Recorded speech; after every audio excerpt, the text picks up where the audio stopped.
골고루 희석되는 게 아니고요. 뭉치는 데가 있다고요. 세슘, 스트론튬 이런 것들은 무겁거든요. 무거워요. 그럼 가다가 가라앉게. 그러면 거기에 배류, 또 해조류, 또 갑각류, 그리고 광어, 우럭처럼 거기 바닥에 있는 수산물 거기에 둘러쓰는 거죠. 네, 민주당은 후쿠시마 원전 시찰단이 일본 정부의 들러리 역할만 할 뿐이라고 비판하고 있습니다. 답정 오염수 방류, 즉 오염수 방류를 정해놓은 것 같은 이런 상황에서 스텔스 시찰, 도망자 시찰로 시찰단이 오히려 일본 정부에 면죄부를 주고 있다는 겁니다. 확실한 것은 일본 정부 스스로 쓸모가 없고 위험한 물질이라 바다에 가져다 버리는 것 아닙니까, 여러분? 대한민국 대통령이 대한민국 정부가 거기에 동조할 이유는 없지 않습니까, 여러분? 네, 국민의힘은 이 오염수 방류 IAEA 기준에 따른다는 거는 이 문재인 정부 때 방침인데 정권이 바뀌니까 민주당이 반일 감정에 편승하고 있다고 비판했습니다.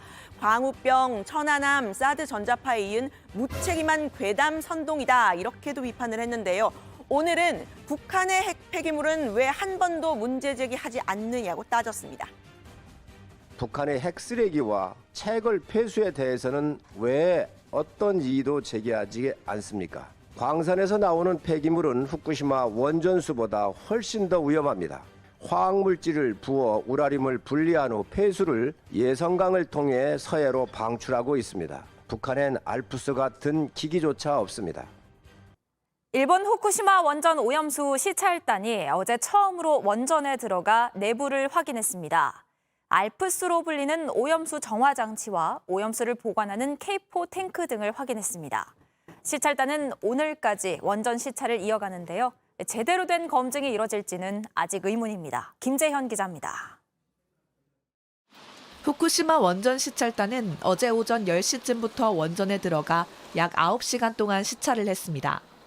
시찰단은 우선 알프스로 불리는 다핵종 제거 설비가 어떻게 구성되어 있고 어떻게 작동하는지 확인했습니다.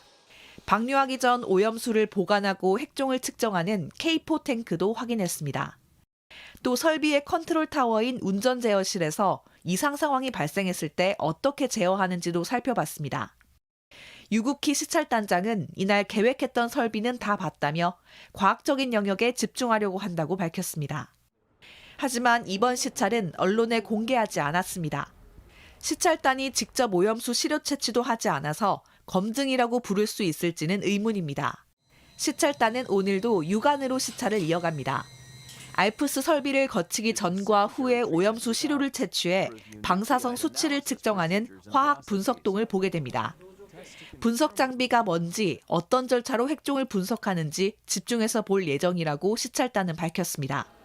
한편 우리 시찰단의 일정이 끝나지도 않은 상황에서 일본에서는 벌써부터 후쿠시마산 수산물 수입 규제도 풀어야 한다는 주장이 나오고 있습니다. 今回アルプス処理水についてのいろんな調査が中心になるということは聞いておりますけど、それに加えて我が方としては今輸入制限を加えているような品目についての解除をお願いをすると。 이번 시찰로 우리 측 이해와 공감이 이뤄질 거라고 기정사실화하면서 장관급 인사들이 돌아가며 한국을 압박하는 모양새입니다. JTBC 김재현입니다.